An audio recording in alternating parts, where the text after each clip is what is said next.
Welcome everyone back to the Sales Leaders Playbook podcast.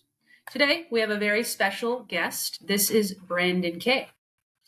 So Brandon is a modern day go-to-market leader, and he's focused on building disciplined, repeatable revenue systems. So Brandon currently serves as Vice President of Sales at Gallea AI, where he's building a go-to-market structure, messaging discipline, and execution standards from the ground up. He's also the founder of Epicurean Social, which he bootstrapped past 1 million ARR, and advises startups, primarily in tech and marketing, on sales execution and go-to-market strategy. So super excited. Thank you for joining us, Brandon. Happy to be here with you. Looking forward to the conversation. Cool.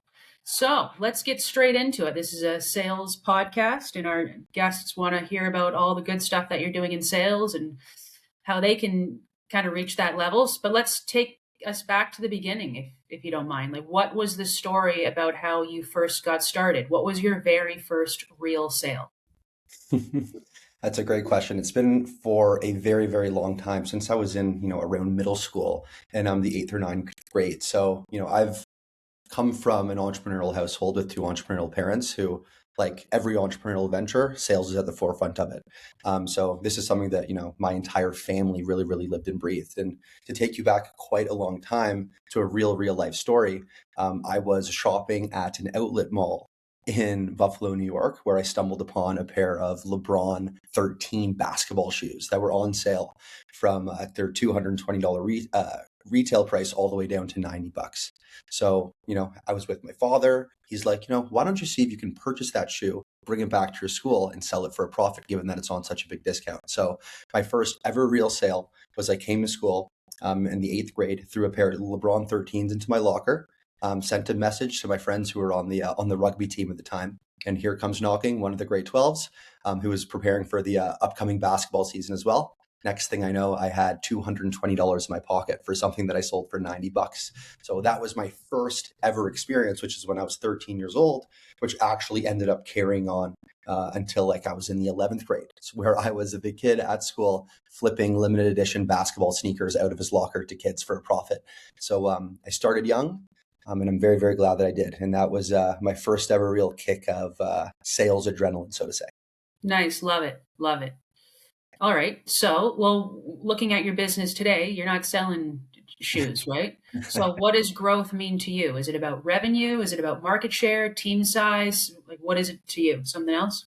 Right. So as in my introduction, I'm working at two companies, one being Epicurean, in which I'm the founder, I'm a managing partner, and then my more recent gig is the vice president of sales at Gallea AI. So the answer to that question looks different in each of the situations based on where they both are.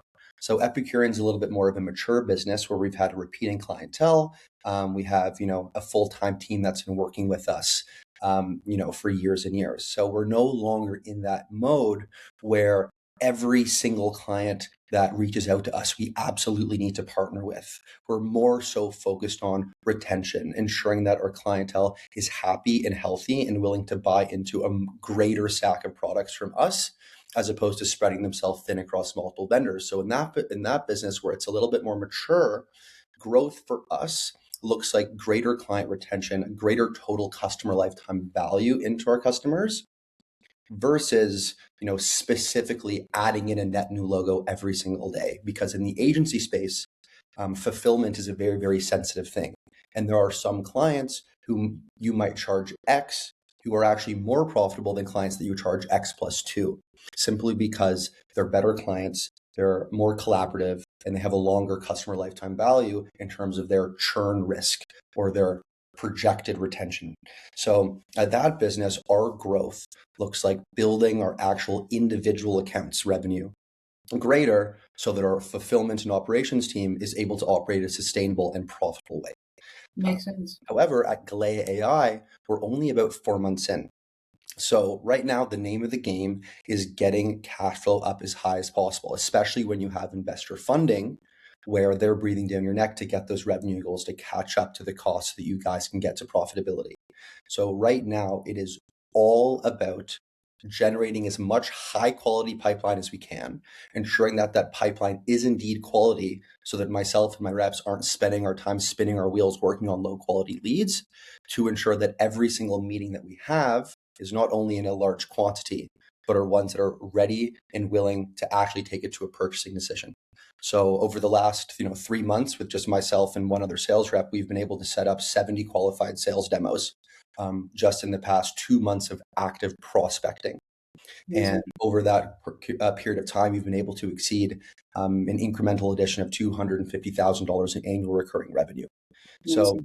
you learn a lot of lessons from the previous businesses as a seller, that not every client logo in is always going to be the one that has the longest lifetime value. So for us at the new firm, it's how can we generate as much pipeline as possible while maintaining that equilibrium of quality, so that our sales reps are allocating their time efficiently onto the ones that can actually close. And instead of following up with the clients that never will, we go right back to prospecting and keep booking in more qualified meetings. So build the pipeline, close it, and do not advance the ones that will never get to the close. Absolutely. So what's your sales vision? Right, you got to definitely get that pipeline, keep going now, but what's your vision for the next 3 to 5 years? For sure. I mean, sales has taken a massive pivot over the past few years with the emergence of AI. And like anything, the channels that once worked X amount of years ago is not necessarily the channel that's going to work today. And that channel that works today is not necessarily going to be the channel that works in 5 years. And what you see so many businesses and go-to-market leaders doing is assuming that because AI creates volume, that volume will turn into results that you need. So a couple of years ago, when the emergence of mass AI email drip campaigns came to be, and businesses started flooding 5,000, 10,000 inboxes a day, it was extremely high ROI for the first 6 to 8 months of that being a strategy. But then once all the copycatters come in, it becomes what we like to call TAM wastage, where you're quite literally blowing low quality, unpersonalized AI generated content to tens of thousands of prospects who, as a result, reply at a very low rate and decrease the credibility of your business. Mhm. So I think over the last couple of years, there was an extreme urge and extreme effort from sales leaders to attempt at how can I scale volume above all. And then once everybody else brings the volume and it becomes saturated, what's actually becoming more valuable from this point today over to the next 5 years is investing into those things that do not scale as much, right? Leveraging AI to gather your data, to enrich your contact information, your emails, your phone numbers. But then when it actually comes down to the messaging and comes down to those engagement with those prospects, it's actually allocating more focus to the things that do not scale, like person to person conversations, picking up the phone and dialing the number, being able to make in-person visits to your prospects to have that face-to-face relationship. So it's for the next 3 to 5 years, I think that what the vision of sales looks like is sales leaders maturing and learning within the era of AI into what it's actually useful for and to what it's not useful for, and learning to eliminate it from the processes that require traditional face-to-face human relationship and only using it in the context in which it doesn't. Like, as I said, gathering contact information, enriching contact information, doing value add follow-ups. But when it comes to actually solidifying those relationships with your prospects, invest in the things that do not scale. And that's what will make you kill it 5 years down the road. Totally. Yeah. So being able to pick up the phone and initiate a buyer focused conversation is a dying art. Like a lot of people think that they're just going to send out a bunch of emails and you use a bunch of AI bots and it's going to close business, but it's not. So that said, people that are able to actually have conversations and are not relying on AI to do mass messaging, they're at a massive advantage, and I love it. Absolutely. Yeah, yeah. All right. So, what is working best for you? Okay, so you're having conversations. You're making prospecting calls. It's working really well for you. Totally love it. But how are you generating leads now? And like, how is it different from when you first started? Good question. And this is something that I preach in every single sales training, any consultant session that I do, is this question is not omni or is not the same across every single industry. When I'm speaking with sales leaders or founders who are trying to develop their go-to-market playbook, and we're talking about methods of generating leads, often this is not my case, but many consultants and sales trainers will separate that section, lead generation methodologies, from the ICP. They'll have it differently, right? So they'll say your customer is a AI or software founder that does between X and Y in revenue and has between X and Y employee count and operates in X and Y city. So they'll identify the ICP, and then they'll have a separate section of the playbook that talks about email, calling, social outreach, ads, networking referrals in a separate section, which to me makes absolutely no sense. Because when you're a sales leader who's been selling into a variety of industries for a very long time, you realize that those lead generation channels vary in terms of their efficiency depending on the type of business that you run, right? So to use my experience as an example, my agency, Epicurean Social, is a digital marketing agency that works with restaurants. And restaurant contact data, restaurant owner and decision-making contact data is extremely more difficult to find than in a traditional B2B sales sense. Because at a restaurant, not everybody has a first name at domain email. It's often info at or reserve at. And when it comes to calling, the only available line is usually the restaurant's location. So when you call them, you'd be speaking to like an entry level, like receptionist or server a lot of the time. So we realized that the best way to speak to decision makers of restaurants was to reach out to their social media platforms online, because in most situations, the restaurant owners were the ones managing their socials. So at that business, we were tripling, quadrupling down on social outreach on Instagram, on Meta, on LinkedIn to engage decision makers via text direct message conversations. And we were able to set up 20 meetings a month, literally on my own, up to 40 meetings a month with a team of 2. So that worked exceptionally well. Now I'm operating in a different environment where we're not selling blue collar to restaurant owners. We are now selling more into traditional B2B industries like tech and software and legal and finance and real estate. And unlike the restaurant world, they actually do have first name at domain emails for every single staff member. You can find mobile number contact information online from data providers. And now we know that decision makers of big companies in traditional B2B do not run their own Instagram, or do not run their LinkedIn. So we're no longer using that. So what once was all social outreach has turned into now primarily cold calling on the phone, sending hyper-personalized, relevant, timely emails, as well as massive emphasis on video prospecting and voice note prospecting so that customers can see your face or hear your voice. And then, of course, the glaring one that so many sales reps choose to undervalue, and it might be because of comfort levels or a willingness to take their professional life into their personal life. But if you go and you knock on every single one of your family members' doors, every single one of your friends' doors, every single one of your former coworkers' doors, and you say, hey, I'm providing value X to solve problem Y. Based on what I know about your network, I imagine that there are some people that you know who are experiencing these things. Would you be open to giving me, an introduction? So for me and for many other high-level sales leaders I know, they can use their network connections and referrals to drag on months and months and months worth of pipeline.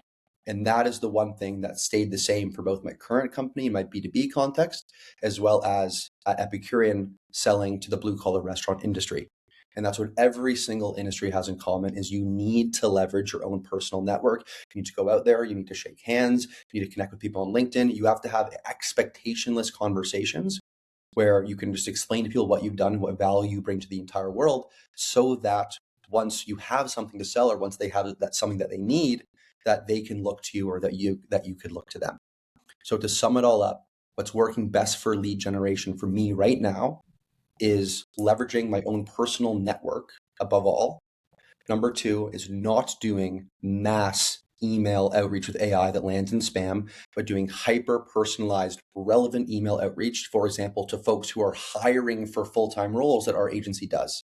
And then, of course, using the Internet of Things to find contact data for my decision makers in my industry and picking up the phone and putting in the dials so that you can have real face-to-face communication. And that's the way that we've been booking, 30 to 40 demos every single month with me and one SDR.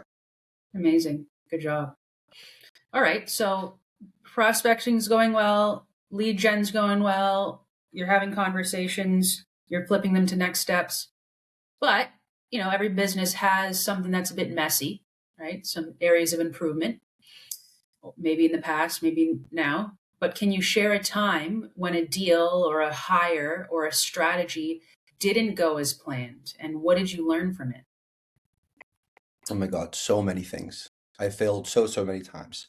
Um, if I were to bucket like the deal, hire, and strategy into a learning altogether, it would be a lack of foresight and a lack of analysis and almost counting too much on your intuition sometimes, as opposed to really doing the due diligence that you need. So when you're in an early stage business like I've been, and you're going through hyper growth modes like I've been going through, you often forget to consider things like fulfillment requirements for a given client versus another client, the exact amount of hours and manpower that your team is going to have to put in between preparing enablement for the sale to putting them through onboarding to how many actual clients that one of your fulfillment team members can hold. And a mistake that I'll make is have a massive surge of sales recently, hire in additional fulfillment people without considering the actual customer health or client retention scores of the clients that are already in the book. So you might find a time where you bring on all these clients in a month. You're like, you know what? I am going to bring on 3 SEO specialists or 3 digital marketing experts to serve what will eventually be this massive influx in sales. But because I wasn't paying attention enough to the previous clients, that churn that would maybe result in me over hiring too many people, as opposed to hiring one and being closer to attention to the clients that we already have. Which is why what I spoke about earlier on this call, how are you approaching, what's your vision of success right now for your businesses, is that was a mistake that I made multiple times in my first company. Make a bunch of sales, hire a massive team of people to do it, not realizing that the clients that we already have might have not been 100,000% fully satisfied. And what that results in is you might have a couple hires that are doing nothing throughout the day, which is the worst thing that you can have because it creates a bad working environment, lowers expectations of what work would look like in the long term, and puts yourself through this sort of feast or famine situation where you're either grinding to fill the plate, or you have so much on your plate that you need to overhire. And then because you have so much on the plate, not all those customers are getting the right amount of attention. So to me, that messy middle is balancing the speed of sales and hiring with the fulfillment needs of both the clients you already have, as well as the clients that you're about to bring on, so that churn doesn't spike. Churn will always exist, but so that it stays at a manageable rate instead it goes to this little funky zone. So it's about equilibrium, putting everything into an equilibrium on a time line basis. When it comes to hiring, this is, I'll speak specifically to sales hires as one of the things that are, the most frequently screwed up across all industries. I think the average tenure of a VP of sales in 2025 is like 18 months or something, which is tiny. And when it comes to hiring BDRs, account executives, I think it was like 40% of them end up either being a negative return on investment because of their quota attainment, or they end up turning over to another company. So when you're thinking about hiring sales reps,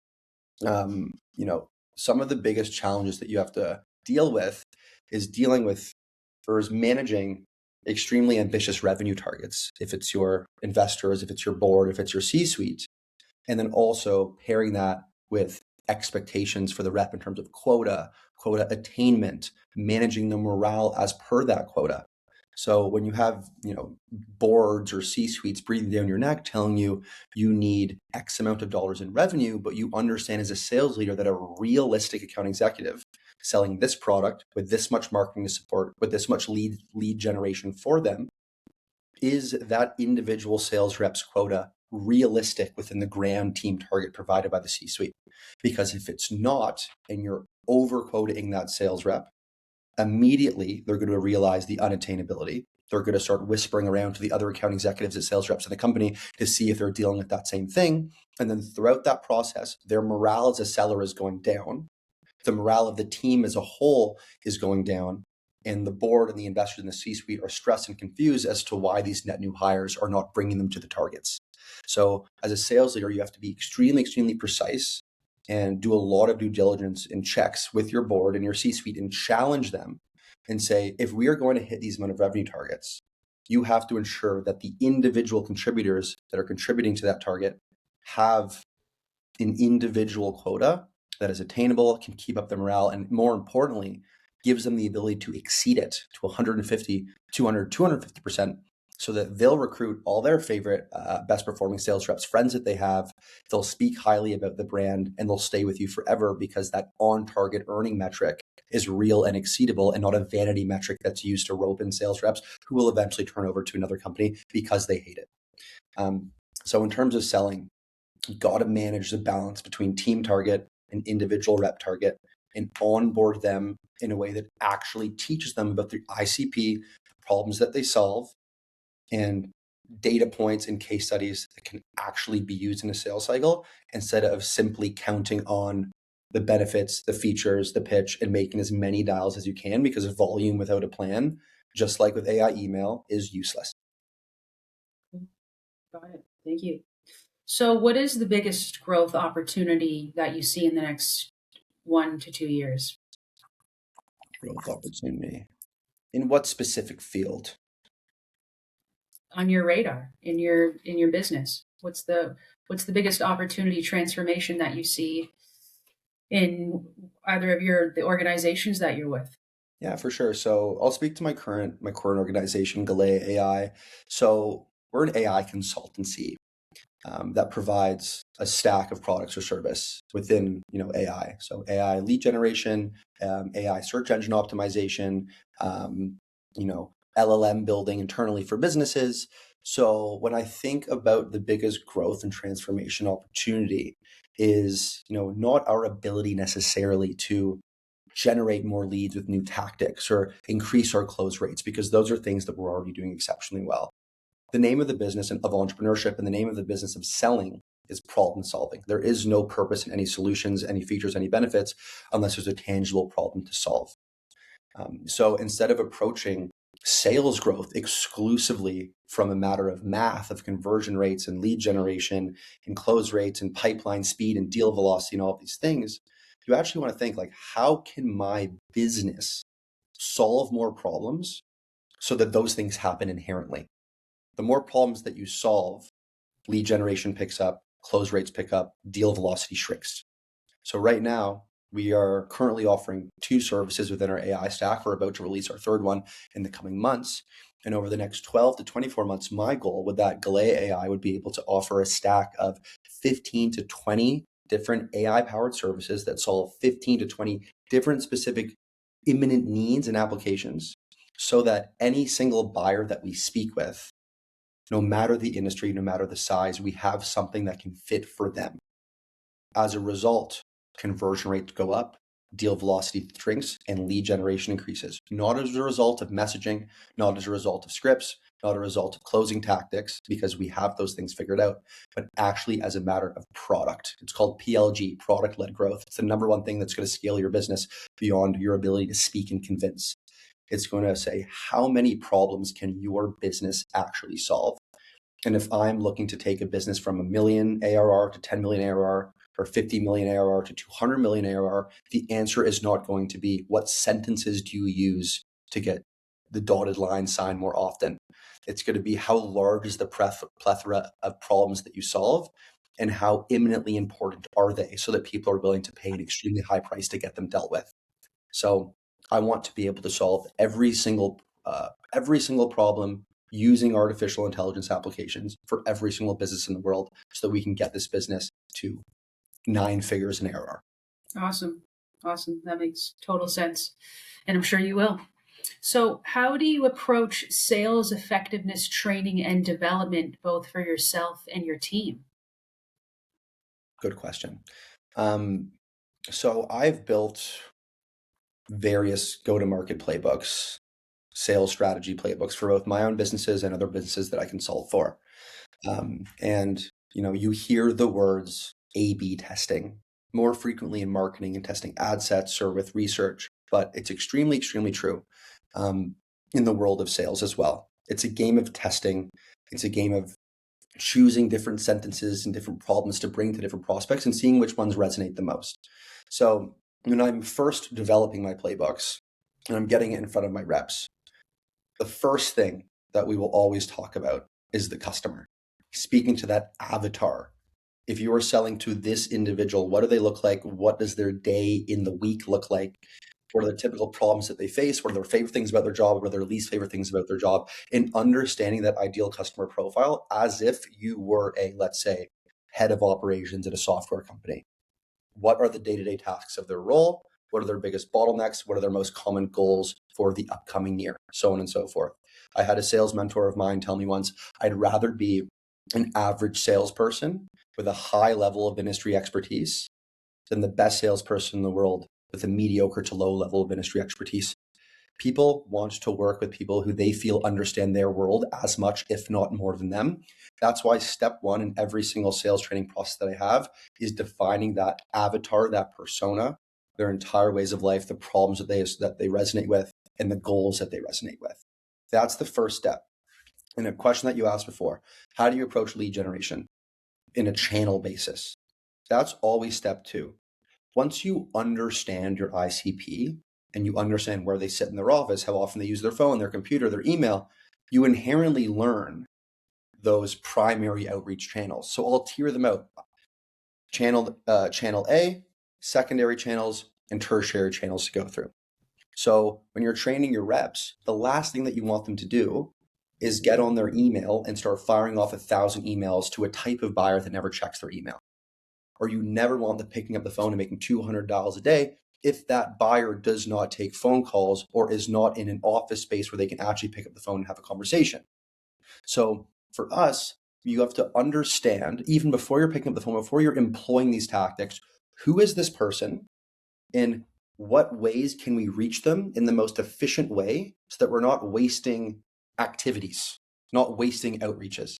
So that's the first thing, that when they pick up the phone, they're about to send an email, they know that the channel that they're using to get in contact with is the best one. So they won't come back to their VP of sales and say, how come my connect rates are so low? How come my dial to conversation rate is so low? They've already going into this understanding what the best form of getting in touch with them is. And then because we workshopped on the ICP's problems, their goals, their benefits, their ways of life, the decision-making hierarchies within the actual ideal customer profile, when they pick up the phone, they understand what key points and problems to speak with, right? And this brings me to step number 3, which is when you're speaking to prospects, now that you know who they are, you know how to get in touch with them, what are you actually speaking on? And I already said before, there is no solution, a feature, or benefit without a problem to solve. And as per Dale Carnegie's How to Win Friends and Influence People, nobody gives a damn about you or what you do or how amazing you are. All people care about is themselves. So when we're actually getting on the phone and speaking to our ideal customers, the main message when we're talking about what information are we conveying to the prospect is always front loaded with pre-research and a pre-perspective or POV on what that ICP is experiencing as per how it pertains to what we are selling. I'll give you an example. We sell answer engine optimization services. We help businesses get ranked at the top of ChatGPT, Perplexity, Copilot, and Claude, and all the LLMs when their buyers are searching. And what I don't do is I do not call up the prospect and I say, hey, Justine from Sandler, you should work with us at Gallea AI because we've been doing SEO and AEO for the last 20 years. We have the best content writers, in the country. We work with the best publications in the country. Because what Justine going to do? She's going to say, I don't care. And she's going to hang up the phone immediately because it's all about me, me, me, me, me. And prospects do not give a second crap about you whatsoever. All they care about is their own life. So what it actually sounds like when I'm calling on prospects is I'd say, hey, Justine, listen, I've never actually been a part of Sandler Training's program myself, but I'm curious because I've seen other programs out there such as competitor A, B, and C be alternative options. And as a marketing leader, you might be concerned about when the 7 billion monthly searchers on AI are looking for sales training services, that competitors A, B, and C are showing up instead of Sandler as a primary option. Many marketing leaders that I speak with are spinning their wheels and stressed about this. Do you feel the same way? So what we're doing is we're front loading that conversation with their role, their own competitors that they think about daily, outperforming them in the context of what we're selling. and then asking the prospect if they feel the same way as all of these other people that we also spoke to who are in that same role. So instead of them saying, okay, you're great, I get it, what are you going to do for me? Their shoulders are back, they're relaxed. They say, okay, it seems like you understand my business and who I'm going after and this primary problem of us being lower ranked than our competitors. What can you do to help? Which then opens up the door to set up a meeting or set up a sales call or set up a deal. So when it comes to sales effectiveness and development for myself and for my team, any new company that I ever work for, any new company that I ever consult with, you go in there, you learn every single thing there is to know about that ideal customer profile and the way that they make decisions and the problems that they resonate with. Once that is done, and you can essentially do that job yourself, you then identify the primary channels in which they're reachable, aka outreach to connection rates are optimized. And then once you've done that, now it's time to develop the messaging exclusively from the point of view of the other person's needs, problems, wants, desires, and competitors. Absolutely nothing about you unless they ask for it, which is the whole point of it. And then from there, there is advancing the pipeline through the funnel, closing the pipeline through the funnel. I've been rambling a lot, Justine, so you could tell me if you want me to touch on those pieces or if you No, want. that's great. Yeah. So yeah, I totally. Bottom line, it's about focusing on the problems rather than, features and benefits. If you can bring up the problems and see if they have them or not, that's a really good way to find buyer motivation and realize if this is going to go anywhere or not. Totally. Got it. Yeah, I love it. So, but when you hire salespeople, right? So you have a sales effectiveness training and development plan. But when you hire them, like what are the things that you're looking for in a salesperson? How are you setting them up for success? Yeah, for Got sure. So I'll speak in sort of characteristics or that you look for? Or? yeah, I'll speak in sort of two phases here. One will be the selection of the candidate, and the second will be the ramping of the candidate, the training and the onboarding of the candidate. Um, so when you're hiring sales reps, it's obviously different whether it's like an entry level role, like a post grad SDR, or like an account executive. But I'll assume that we are speaking in the context of a full time salesperson who's been doing this for a little bit of time. One of the biggest factors for me, and this is something that I've touched on throughout this podcast, is has this sales rep sold to the same buyer that we are selling to? In other words, is their ICP now same as it has before or similar? Once again, I'd rather be an average salesperson with an extremely high level of expertise than an amazing salesperson with none. Because what did we just talk about when it comes to onboarding that rep? The most important thing is understanding who the buyer is, how to reach them, and what to say to them. If you hire a person who is already sold to that person, they are already more or less ramped up on the three most difficult and significant parts of training, those three things that I just mentioned. So if there's anything that'll help you ramp a rep faster to their quota, it'll be to select the reps who have sold to these people before because they understand the channels, they understand the messaging, they understand sort of like the informal lingo or like even slang used around these types of in industries, and they already have networks too. So you'll see their speed from call to actually booking outpace even your more talented reps who've hit better quota in the past, but have worked in completely different industries. That's one thing I encourage. If you can find a rep who's been successful selling to your same exact customer, give them a shot 100,000%. And that's one thing when it comes to the selection of the candidate.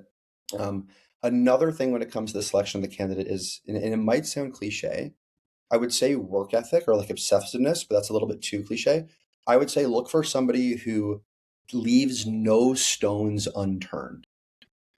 When you're working in enterprise sales or mid-market sales where you're navigating more complex deals, sometimes you actually have to take off your sales hat and put on your project management hat, right? Understanding that there are, as in maybe 8 different people in the decision-making hierarchy who have completely different motivators. They get raises on different incentives. They get promotions on different incentives.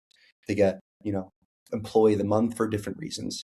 And regardless of everybody having a different motivator for what you're selling, you have to align all of those motivators together as a result.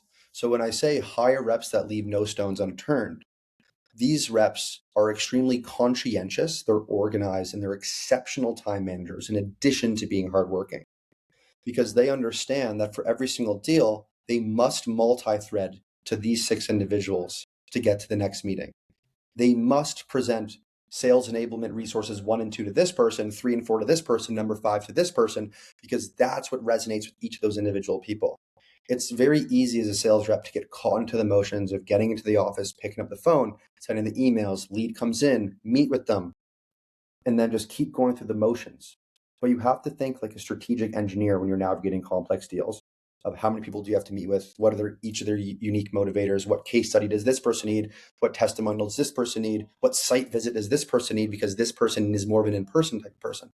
So the sales reps need to be extremely organized, conscientious, and exceptional time managers to ensure that every single activity that they're doing once they're ramped up is the correct one that will reduce deal velocity, because you're convincing more decision makers faster. You're getting more of the resources and the case studies and the proof points to them earlier, so that you don't get to the close and you ask a customer, all right, are you ready to sign the dotted lines? And that director or VP says, listen, you got my buy-in, but before we do this, we actually need to get this approved by every single member of the board. Now you're 10 steps behind and your deal is 5 times longer. So you got to have a rep who's ideally sold to the same customer as you before, who leaves absolutely no stone unturned by being exceptionally organized, time managed, and conscientious. That would be, my 2 primary pillars. Good to, yeah, totally. I'm sure a lot of people can resonate with that. Absolutely. All right. Well, thinking about your own leadership, what's been the hardest adjustment that you've had to make as the companies have grown? Good question. Um, as a salesperson who is managing their own quota, it's a lot of pressure, and it makes it so that all you want to do is sell. I say, I should be spending my entire day either generating pipeline, advancing pipeline, or closing pipeline. But when you become a leader and a sales leader, those revenue metrics are extremely tied to product. It's tied to fulfillment. It's tied to customer success. And while I would rather tell my COO or my CEO or my investor to leave me alone in my office and let me generate that revenue, you have to be conscious that not all of that revenue is healthy. Every bit of revenue that you bring in has fulfillment costs, customer success costs associated with it. So for me, a challenge that I've had and a hard adjustment that I've had to make is being willing to actually allocate some of my time that I would otherwise be spending selling to speaking with the product team, to speaking with the engineering team, relaying those product feedbacks that I'd received from my prospects to them so that we can improve the product, instead of just leaving the problem with the product there and keep trying to sell through it, right? So taking your input from your prospects, the reasons that they did not buy, taking the time out of my selling day to go to my product team, tell them the deficiencies in the products that are causing close rates to go down, so that that time that I'm actually investing into those conversations with my product team have a positive return on investment of my long-term conversion rates, even though it might mean that I can't be dialing 50 numbers for that next hour, right? So being willing to align with product, align with operations and fulfillment, to ensure that once those clients come in, that they're healthy, that they'll retain and they'll stay, and they'll become brand advocates and cheerleaders. Because that's a difference between bootstrapping a company from 0 to million ARR and scaling a company to the 8 and 9 and 10 figures, is having it all cohesive. Product speaks to sales, sales speaks to fulfillment, fulfillment speaks to product, and everything works together. If I'm not doing my part to inform product or to inform fulfillment, they're going to perform 50% worse. The other team's going to perform 50% worse. And as a result, I'm going to perform 100% worse, because I'm not willing to improve the product in collaboration with my product leaders. And I'm not willing to bring in the right customers for my fulfillment team so that they retain for 10 years and refer us to 1,000 friends. That's what is the difference between a 7-figure business and an 8 or 9 or a 10-figure business. Product-led growth. Got it. Makes sense. Perfect. All right. So as we're coming to a close, this has been super informative, tons of information that can be applied immediately. So I appreciate you here. But if you could give one piece of advice to any Ontario business owner or sales leader who's hit a growth ceiling, what would that be? You are the bottleneck, whether you want to believe it or not. You have nobody to wait for to tell you what to do. You have to take a step out of the business. You have to scan, identify what areas of your time and energy do you actually need to be doing. Otherwise, if it's not, it's taking away from your ability to break through that growth ceiling. You might get to $1 million in annual revenue, $5 million in annual revenue, and you feel like you have not made it as you should have because you are still doing the work of 4 employees as well as making your best attempts to scale and grow. So my number one piece of feedback is you are the bottleneck.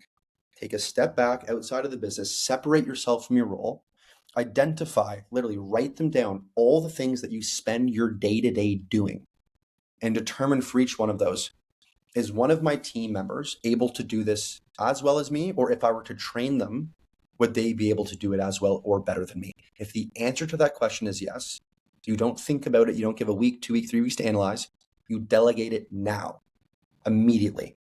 And it's a very difficult thing to do because it's scary. You might feel like, I don't trust putting that key customer in my account manager's hands. But guess what? If you train them up well enough and you make that transition seamless enough, you can. You can.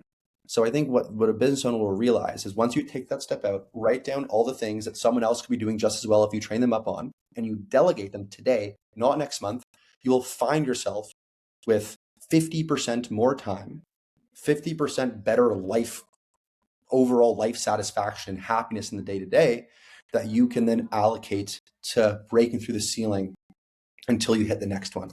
So get yourself out of the tasks and the jobs that are not the highest leverage in the business.